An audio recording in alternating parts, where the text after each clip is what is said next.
Eu estou fazendo esse vídeo me dirigindo ao governador do estado da Paraíba, a todos os deputados e a todos os senadores e toda a classe política e inclusive as forças vivas da sociedade de Paraíba. Em 90 vim conhecer o Nordeste e gostei muito de João Pessoa e em 91 voltei para transferir minha empresa de comércio e representações com o objetivo de trabalhar no comércio e representações do ramo de limpeza pública. Participei de diversos editais na Enlur e quando participava e ganhava, era cancelado a bem do serviço público. 28 anos morando no estado, nunca vendi nada nesse órgão que movimenta hoje, num edital, mais de 454 milhões de reais.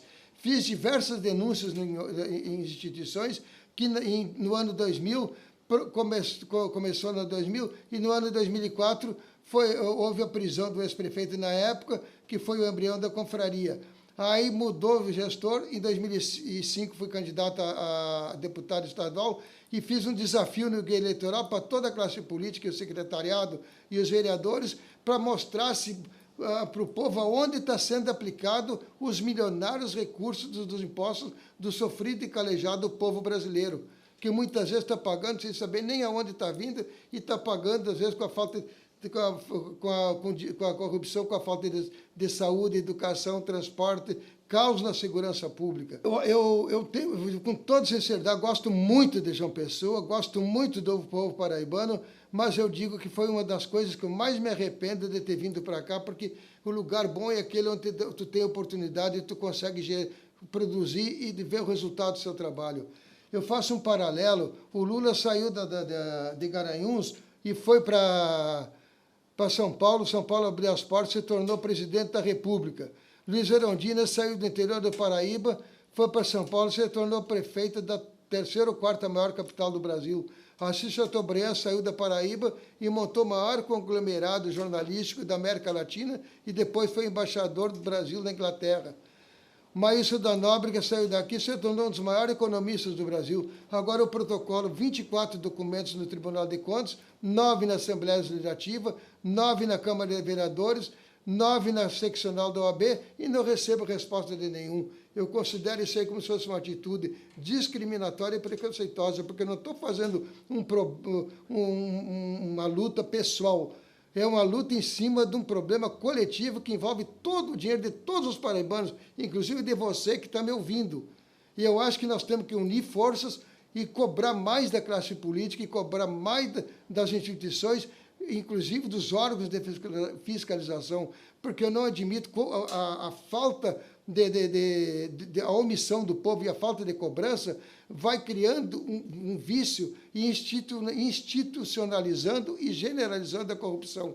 Hoje, eu digo, o orçamento do Estado da Paraíba, hoje, para o ano de 2019, está previsto de 12 bilhões de reais, sendo que existem escândalos denunciados na mídia do Estado e na própria Assembleia Legislativa e na Câmara de Vereadores, de 3 bilhões de reais. Então, quer dizer que 30% do orçamento do Estado da Paraíba está flutuando nos escândalos de corrupção e caindo no ralo de desperdício, que muitas vezes a pessoa não sabe aonde que está sendo aplicado o seu dinheiro e as causas, às vezes, num Estado pobre como o nosso, que muita gente vive na dependência de bolsa, não justifica e não se admite, em lugar nenhum, principalmente aqui, um escândalo de 3 bilhões de reais e os vereadores, os deputados se reúnem, os vereadores se reúnem para fazer a CPI e depois a coberta e termina não saindo nenhuma. Eu vejo as notícias nos portais, vejo na televisão, os valores, eu fico assombrado e perplexo com os valores que estão em jogo.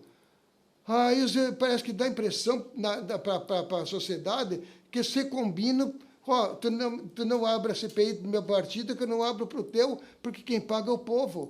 E isso aí não tem sociedade que aguente, não tem no mundo um país que suporte isso aí. Eu vou contar um caso para vocês, bem teve um empresário em Santa Catarina, com 400 funcionários, dono de uma empresa grande, vendia para todo o Brasil, que chegou a um ponto que ele cansou, vendeu a empresa dele porque não aguentava mais, por ser o país mais tributado do mundo, fiscalização rigorosa em cima de quem estava produzindo, e sindicalista, praticamente trabalhando, pagando para trabalhar. Um outro, lá em Goiás, num debate com candidatos a presidente da República, fez um desabafo. Claro que o empresariado brasileiro não aguenta mais carregar a carga tributária mais cara do mundo e os órgãos públicos mais ineficientes do que tem no mundo. Um outro empresário de Porto Alegre foi montar uma empresa em Sergipe, de tanto que foi massacrado e oprimido, se suicidou numa palestra, num hotel, na frente do governador do estado e centenas de pessoas. Isso é um desespero. O empresariado brasileiro hoje não está mais trabalhando para investir, ele está trabalhando para manter as portas abertas. Não sobra mais dinheiro para investimento. Não precisa a pessoa ser estudiosa, economista, basta sair na rua. Eu peço para os deputados e senadores que saiam dos seus gabinetes e saiam da zona de conforto e de comodismo, e se não quiserem se misturar com o povo, mandem um assessor ir no shopping, nos 3 shoppings de João Pessoa, mandem um assessor caminhar para o centro de João Pessoa, ou mandem ir para São Paulo e dar uma olhada e ver. Eu fico perplexo de ver o que tem de loja, aluga-se ou de loja fechada. Não tem país que suporte isso. Que caminho vai ser? Não é inchando a máquina pública, não é criando sindicato e não é dando bolsa que nós vamos resolver o problema do Brasil sobre hipótese alguma. Eu acho que está mais do que nunca na hora, e eu tenho a triste sensação de que eu perdi para a corrupção. Eu trabalhei 28 anos aqui na Paraíba, moro aqui há 28 anos por opção, gosto do Estado, gosto do povo, me sinto bem, mas o lugar bom é aquele que tu tem oportunidade. Agora eu fico triste porque a gente procura as instituições, os órgãos de fiscalização, não resolvem. Desconhecem a minha existência e desconhecem a minha cidadania. Isso é inadmissível, isso é uma atitude preconceituosa, discriminatória e com característica de xenofobia. Eu não consigo aceitar isso aí. Fui a Brasília, desde 2009 tenho ido a Brasília protocolar. Eu tenho documento de 12 autoridades de renome nacional, de instituições de credibilidade internacional, pedindo providências para os órgãos de fiscalização. Os órgãos de fiscalização, além de ignorarem o meu pedido, ainda ignoram o pedido dessas autoridades. Mas, pelo amor de Deus, o que vai ser do nosso país desse jeito? Eu acho que está na hora, mais do que nunca, eu conclamo os políticos e peço, já fui candidato 4 vezes, fui candidato a vereador, deputado estadual, deputado federal e pré-candidato a senador, e digo, eu não quero mais, me decepcionei com a política de uma maneira, porque o político hoje, ao invés de ajudar no combate à corrupção, é quem mais atrapalha. É quem mais atrapalha. Eu vi numa reportagem no jornal de espanhol, é o país que colocou pobre povo, onde os políticos governam de costas para um povo sofrido e calejado. Se reúne 3, 4 horas da madrugada para criar lei para punir juiz. Agora vai o Moro, apresentou a lei anticrime, se reunir os deputados lá em Brasília, de madrugada, deturparam toda a lei praticamente. Vou ter que fazer uma lei nova. Por quê? Por causa que, eu digo ser o culpado, eu não admito, como cidadão brasileiro, com a pouca experiência que eu tenho 68 anos, já fui candidato 4 vezes e fui militante de partido mais de 30 anos, mas pela pouca experiência que eu digo, eu não admito uma pessoa de sã consciência que se diz inteligente criticar as instituições e a justiça, e sair de casa e votar num político processado e condenado e que roubou o pão da boca dos filhos e a oportunidade das nossas gerações. Não se admite isso aí. O culpado do Brasil está nesse caos é o povo. Tem 160 deputados federais indiciados na Lava Jato. Tem 33 senadores indiciados na Lava Jato. O que nós vamos esperar? É a galinha, é a raposa cuidando do galinheiro. O que nós vamos esperar num país com os políticos que criam leis? Se fosse criar, eu disse para um desembargador aqui na Paraíba, conversando com ele, que criticam as instituições, eu não tenho procuração nenhuma, mas eu acho que as instituições de justiça não têm culpa nenhuma, nem o Supremo. O culpado é o povo, porque que lei vai ser criada por esses políticos que estão processados e condenados, que sendo que se a hora que eles criaram as leis, o primeiro a ser preso, 30% do Congresso vai para a cadeia e 30% do Senado também. Essa é a representatividade do Brasil. Agora, eu digo, não tem país que suporte isso aí. Se um dia o Brasil sofrer uma intervenção militar, se um dia o Brasil sofrer uma grave convulsão social, vou ser mais claro, uma guerra civil, com perigos até na nossa democracia e o nosso pacto federativo, o culpado unicamente disso aí é a classe política. Eu estou fazendo isso aqui porque eu fico indignado ao extremo de ver num Estado, vou repetir, deixar claro, num Estado pobre como a Paraíba, com um orçamento anual de 12 bilhões de reais, 30% está flutuando em escândalos de corrupção. Onde é que está os órgãos de fiscalização, o Tribunal de Contas?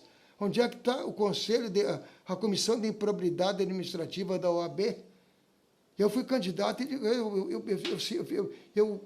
eu acho que eu me sinto satisfeito até de não ter me elegido, porque eu acho que se eu estivesse dentro da Assembleia ou da Câmara de Vereadores, eu teria morrido de desgosto.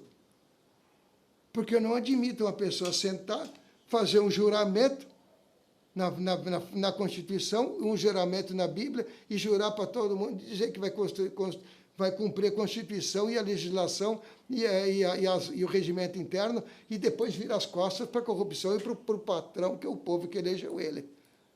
Agora, eu repeti, o culpado não são as instituições, porque se o povo pegasse, cobrasse mais, que participasse junto, inclusive eu vou dar uma sugestão, já é o terceiro ou quarto vídeo que eu gravo sobre o mesmo tema. Eu fui a Brasília desde 2009 até hoje, todos os anos estou indo de novo. Eu peço que as pessoas peguem esse vídeo e compartilhem. Não estou pensando em projeção pessoal de maneira nenhuma. Eu estou pensando nos teus filhos, nos teus netos e num novo Brasil. Eu não quero ir embora do Brasil. E jamais, não é esse país que eu queria para mim. Agora, o que eu quero é um novo Brasil. Eu quero que tu sinta orgulho de ser brasileiro, não orgulho por ter o maior carnaval do mundo, o maior futebol do mundo, o maior São João do mundo, o maior galo da madrugada do mundo. Eu quero ter orgulho que os meus irmãos, meus filhos e essas novas gerações não precisem ir embora para a Europa e Estados Unidos pela oportunidade que o país das festas do futebol não deu para eles. De Gaulle disse há 30, 40 anos atrás que o Brasil não é um país sério. Mas não é sério porque o povo, infelizmente, caiu na estratégia dos políticos, que Nero usou há 2000 anos atrás, que é a política do pão e circo. O povo brasileiro é manso, é pacífico, não reclama. E a partir da hora que o povo despertar, os políticos não dormem, porque eles vão ter que ser obrigados a trabalhar. Eles só agem desse jeito porque sabem o povo que tem. Porque, eu vou repetir, aqueles deputados que estão lá, nenhum deles caiu de paraquedas dentro da Câmara ou do Senado. Aquilo aí alguém colocou eles ali. E às vezes tem gente que se julga letrado.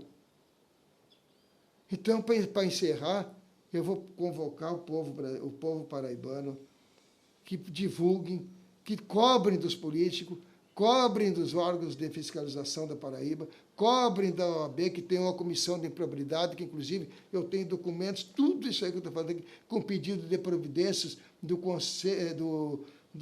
Comissão de Improbidade da OAB, e não deram importância nenhuma. A OAB, para mim, hoje é uma decepção. Então, chegou um ponto num país que a pessoa faz um pedido e não vale nada. Eu acho que, para uma coisa que tem fundamental na vida, no convívio, em tudo que é tipo de convívio na sociedade, é o respeito.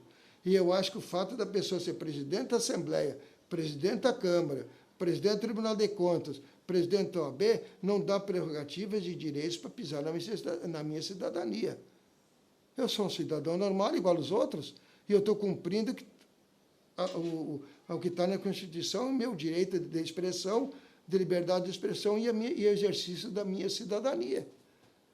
Agora eu convoco o povo a repetir, posso até ser incisivo. Eu repito, vamos cobrar das autoridades, porque quando uma pessoa chegar e precisar de um hospital, precisar de uma creche para um filho, precisar de um medicamento, de um gás, de uma agulha, de seringa, de um medicamento essencial, quando precisar de transporte e quando precisar de segurança, não culpem as instituições, não culpem, não culpem os políticos, culpem a si mesmos. Porque na hora de votar nós temos que ver em quem é que nós vamos votar. Olha a ficha do...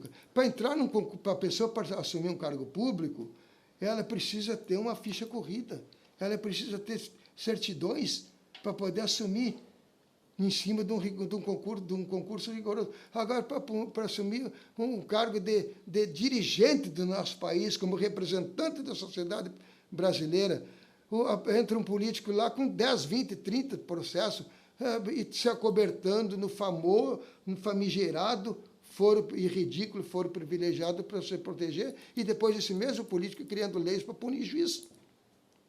Pelo amor, aí, com toda sinceridade, eu não quero perder minhas esperanças no meu país, como esses empresários que eu citei perderam. Eu não quero, porque eu ainda acredito nas instituições e na justiça. Agora, o juiz Sérgio Moro disse uma coisa muito séria: a justiça sozinha não resolve o problema do país. Precisa, mais do que nunca, a sociedade e as forças vivas da sociedade cobrar da classe política. Porque trabalhar, legislar, fiscalizar, não é favor de político nenhum no Brasil, nem de vereador, de presidente, de governador, é obrigação. Ele fez um juramento para cumprir aquilo ali. Eu conclamo o povo, mais uma vez, que divulguem, tornem público que são 3 bilhões de reais que está correndo nos gabinetes dos vereadores, dos deputados, que sabem a relevância do problema e não tomam providências. E o povo, muitas vezes, não tem conhecimento do que está acontecendo com o dinheiro dele. Então, eu conclamo, vamos cobrar, porque não é a favor de nenhum desses políticos fazer isso aí. É obrigação. Muito obrigado, eu agradeço, e vamos ver se vamos conseguir fazer um novo Brasil para os nossos filhos. Eu ainda tenho esperança e acredito muito no povo brasileiro e acredito muito nas instituições e na justiça. Muito obrigado.